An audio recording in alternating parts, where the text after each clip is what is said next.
gracias a usted, precisamente, que nos acompaña en este escenario, doctor Andrés Gómez Roldán, por esa importante disertación que nos llena de orgullo, con una hoja de vida al servicio de Colombia en las diferentes instancias donde nos ha venido acompañando. Y vamos a recibir a continuación otro panelista que me permito presentar con su respetada y exitosa hoja de vida. Entre sus apartes vamos a tener a continuación al doctor Rodrigo Lupercio Riaño Pineda. En su formación tenemos como Administración y Dirección de Empresas, Magnamen, Escuela de Negocios de Barcelona, en Barcelona. Igualmente, Innovación, Magnamen, Marketing, Recursos Humanos, Tecnologías Exponenciales. Igualmente, Tecnología, Sociedad de la Información y el Conocimiento, Tecnología de la Información, Sociedad de la Información, Educación Online, Megatendencias de la Universidad Abierta de Cataluña en Barcelona. Como logro importante, la obtención de una beca para trabajar con contrato de investigación en Internet Interdisciplinary Institute de Barcelona. Igualmente, experiencia de 9 meses en un centro de investigación centrado en vinculación de la tecnología al funcionamiento de la sociedad, salud, educación, política, gobierno, entre otras. Neurociencias y salud mental, neurociencias aplicadas, la Universidad Abierta de Cataluña en Barcelona. Pues bien, vamos entonces en este panel que nos trae dentro del gran foro que estamos realizando desde el Salón Boyacá del Capitolio Nacional, a quien nos acompaña ya en este momento el doctor Rodrigo Lupercio Riaño Pineda, dándole la bienvenida.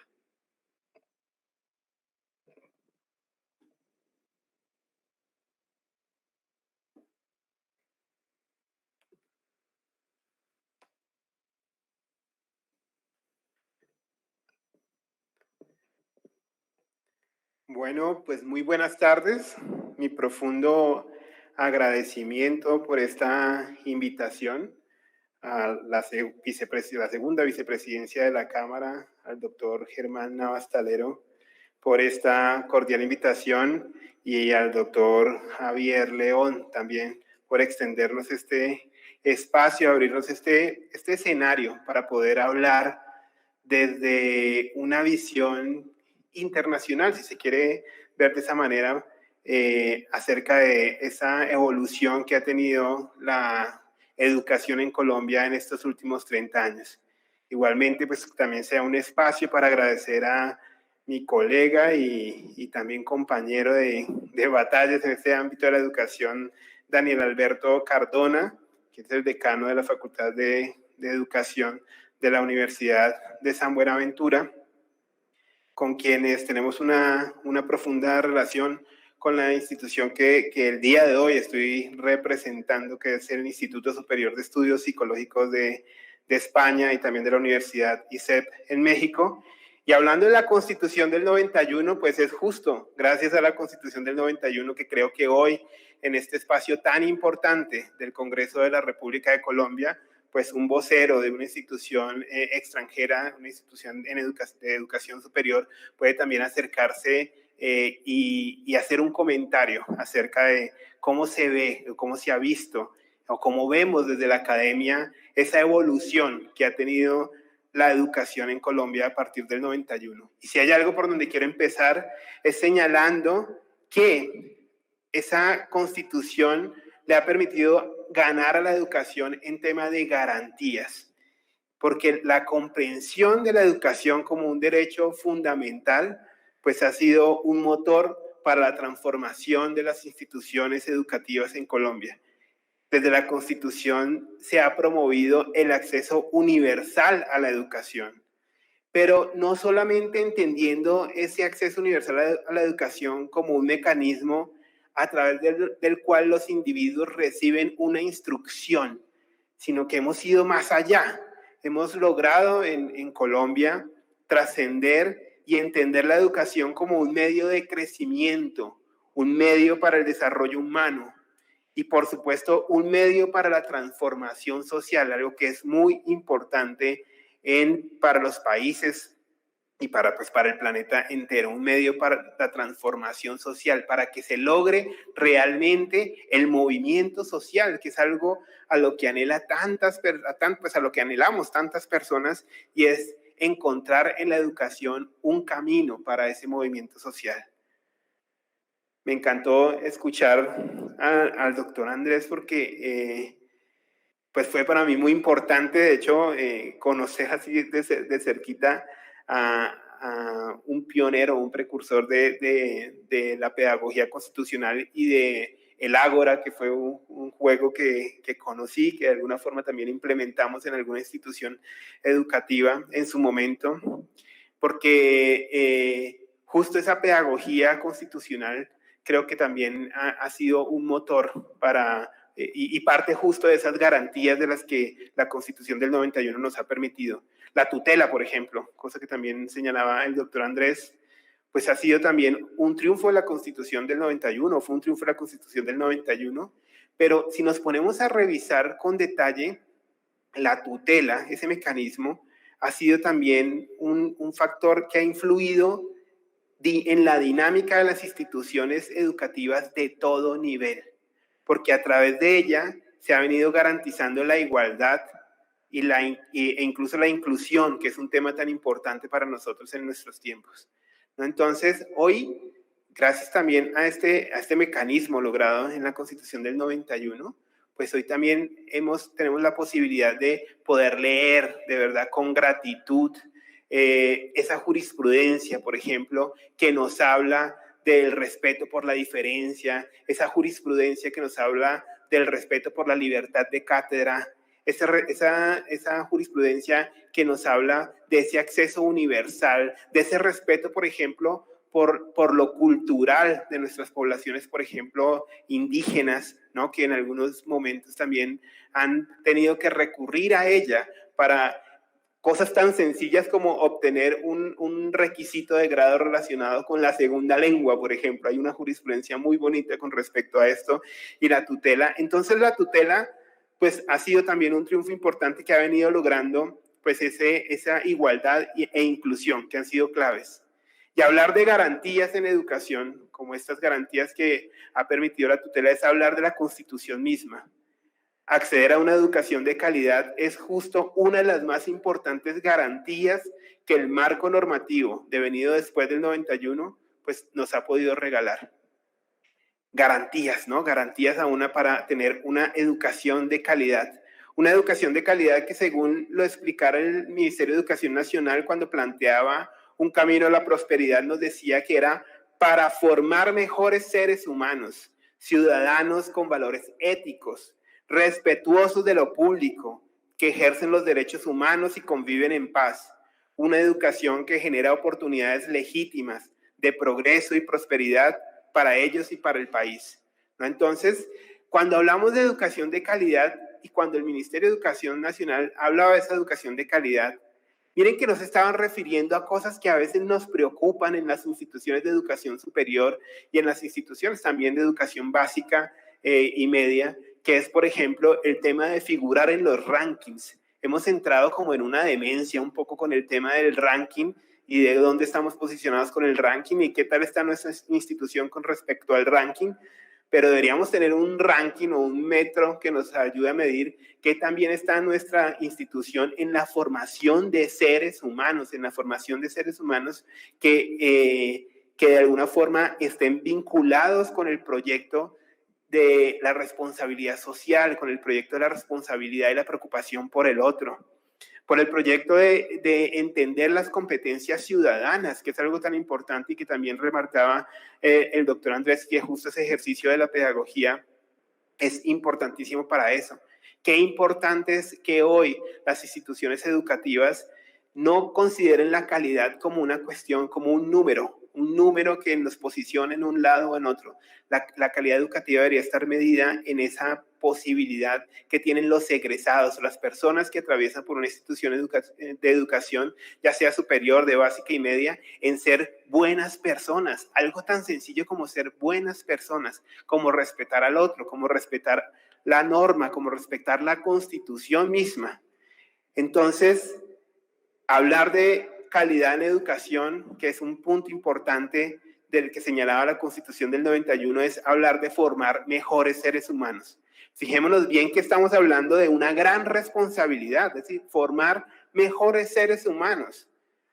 Y es por esto que sean cuales sean los valores filosóficos de las instituciones educativas e independientemente de su carácter, si es público o privado, la misión de toda institución educativa debe estar orientada hacia esa premisa y por lo tanto sus planes estratégicos, su planeación curricular, sus capacitaciones docentes, su infraestructura física y ahora la infraestructura tecnológica debe estar volcada a eso, a formar a todos y a formar a todas, respetando la diferencia, respetando el marco de la educación inclusiva, respetando lo que orienta la Constitución en su articulado.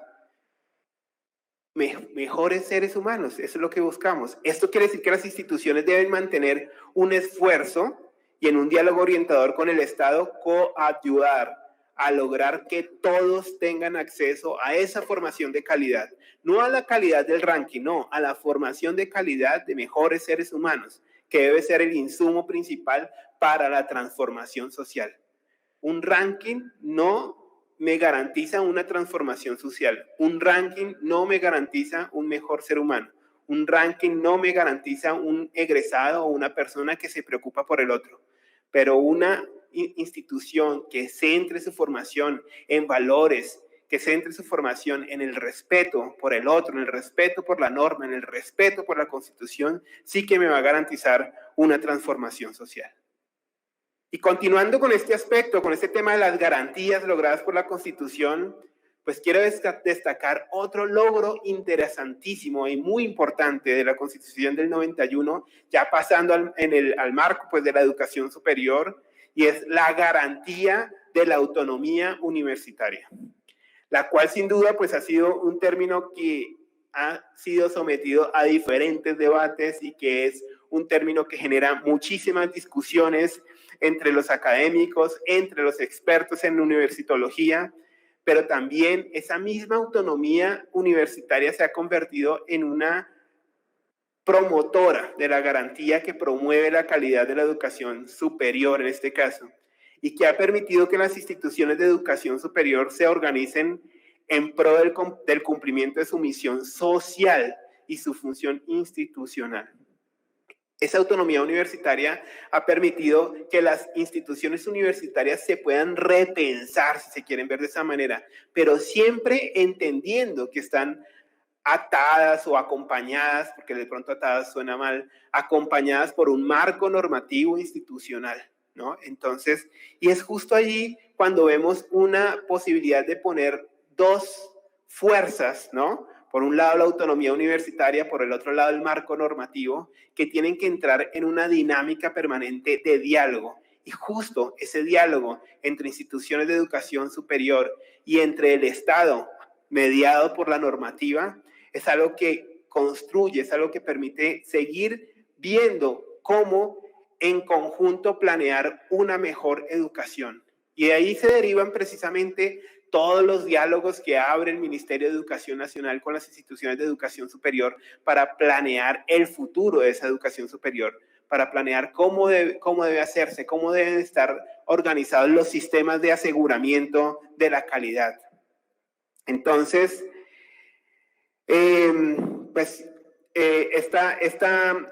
este diálogo permanente pues, ha permitido que en efecto haya un avance importante en materia de garantías en cuanto al tema de la calidad, ¿no? La autonomía universitaria planteada en ese artículo 69, además de la capacidad de autodeterminación y autogestiva de las universidades, tiene también un fundamento académico y por ende formativo, que está asociado al diseño curricular, al diseño instruccional. En este momento que estamos hablando mucho de la formación online que brindan y brindamos muchas instituciones de educación superior, ha sido también una mediación fundamental para lograr ampliar la cobertura y llegar cada vez más pues, a más rincones de nuestra geografía y buscar la anhelada educación para todos y para todas.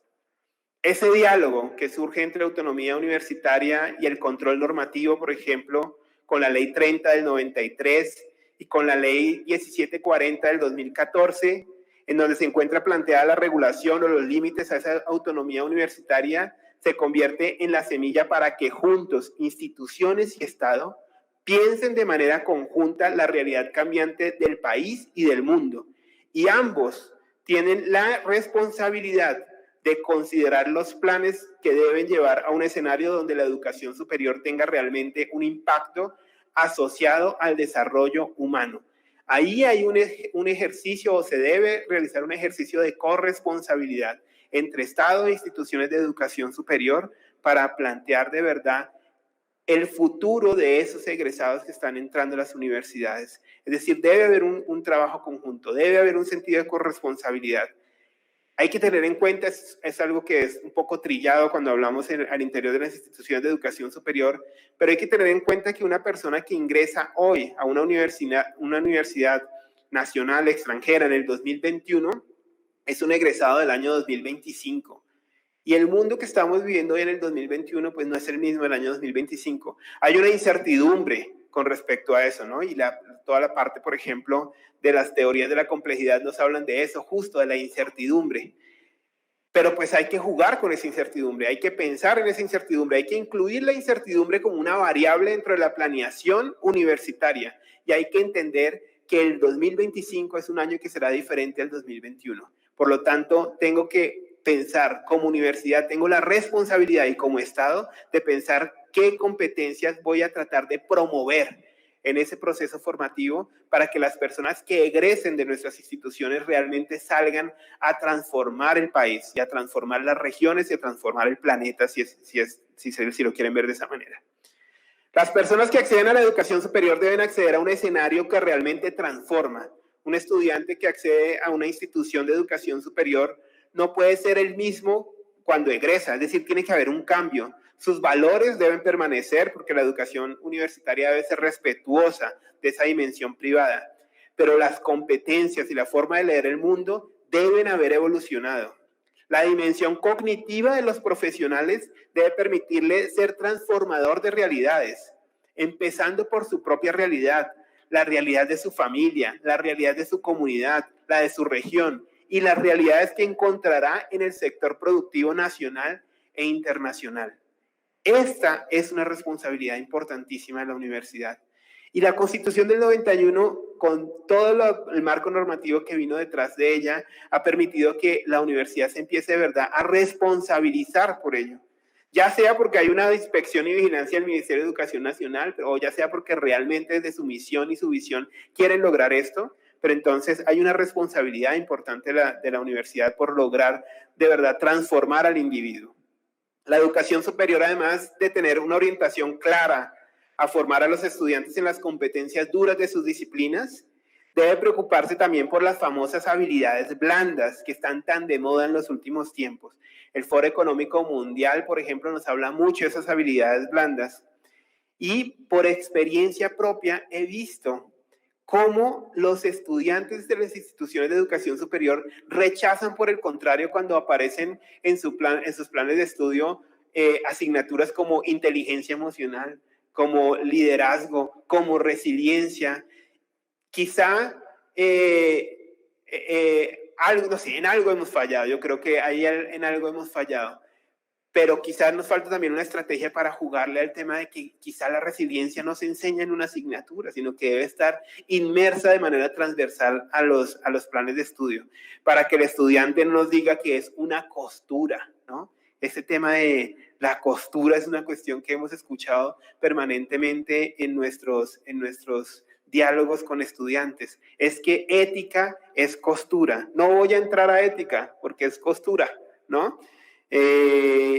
Entonces, cuando nuestros estudiantes consideran aspectos fundamentales como la ética como una costura, esa es una responsabilidad de todos nosotros, porque en algo seguramente hemos tenido que fallar, algo hemos hecho mal, pero estamos seguramente en la oportunidad o tenemos la oportunidad de corregir eso desde las edades iniciales. Qué bonito esa experiencia del preciudadano, por ejemplo, que nos mostraba el doctor Andrés. Ahí es donde ya, cuando yo desde esa edad preescolar, jugando a través de un elemento lúdico, logro entender ese sentido de responsabilidad que debo de tener, pues ya la ética no me va a sonar a costura, ya la ética me va a sonar a herramienta, a una herramienta para construir y a una herramienta para transformar. Entonces debemos pensar la educación superior como el mecanismo para consolidar la formación de la preocupación por el otro, no para empezar a enseñar en la universidad la preocupación por el otro, sino para consolidar ese proyecto de la preocupación por el otro, que según Daniel Goleman es una competencia fundamental en la actualidad. Esas competencias socioemocionales son fundamentales. Entonces debemos utilizar la universidad para que sea allí donde se logre aplicar la solidaridad, la responsabilidad social, el respeto por nuestra casa común. Esta mañana recordaban precisamente el tema de la casa común, ¿no? Que se promueve desde el Vaticano, desde su santidad. La comprensión de la diferencia, la necesidad de pensar los contextos empresariales y gubernamentales desde la inclusión, entre otras cosas. Esta mañana también hacían mucho énfasis en ese tema de la inclusión, que es un tema fundamental, es un tema de este tiempo y es un tema que debe ser visto como una urgencia y como una prioridad. Y la Constitución del 91 nos abrió la puerta para que pensáramos de esa manera también en las instituciones de educación superior.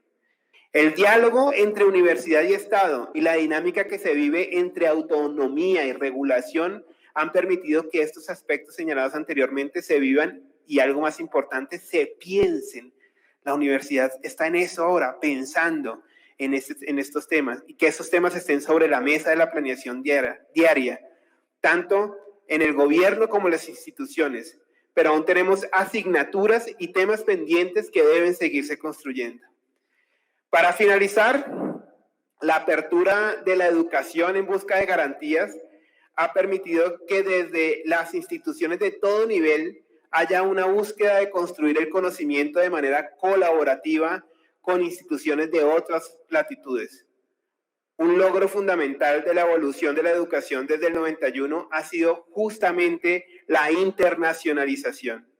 Y es justo esa internacionalización la que ha permitido que hoy instituciones como la que yo represento, que es el ISEP, el Instituto Superior de Estudios Psicológicos, que estamos presentes en España y en México, y ahora en Colombia, pues tenemos la oportunidad de contar con más de 80 instituciones aliadas en Colombia, todas ellas instituciones educativas.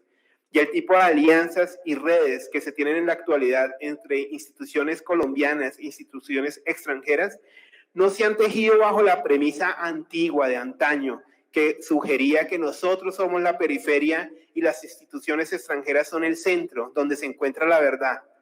Todo lo contrario, la internacionalización de la educación superior ha permitido que hoy nuestros profesores y estudiantes de colegios y universidades sean tomados en cuenta como referentes y partners en diferentes proyectos de construcción del conocimiento. De esta manera, no solo se consiguen posibilidades de formación de competencias a través de la internacionalización, sino también se convierte en un mecanismo para acercar a las diferentes comunidades al conocimiento global y a la formación de competencias para funcionar en un entorno hiperconectado. Todo ello, en parte gracias a la tecnología y a la posibilidad de estar actualmente en una sociedad de la información y el conocimiento soportada sobre el informacionalismo, como lo señalara Manuel Castells. De la internacionalización y todo lo anterior son una muestra de cómo la Constitución del 91 nos ha abierto las puertas de las garantías, entre ellas la garantía de acceder a la educación y de paso la garantía de ser mejores personas, de ser mejores seres humanos y de sumar de manera positiva para nuestro país y para nuestro planeta. Muchas gracias nuevamente a todos ustedes, muchas gracias a la honorable Cámara de Representantes, muchas gracias a la vicepresidencia segunda de la Cámara de Representantes, al doctor Germán Navas y al doctor Javier León. Muchas gracias.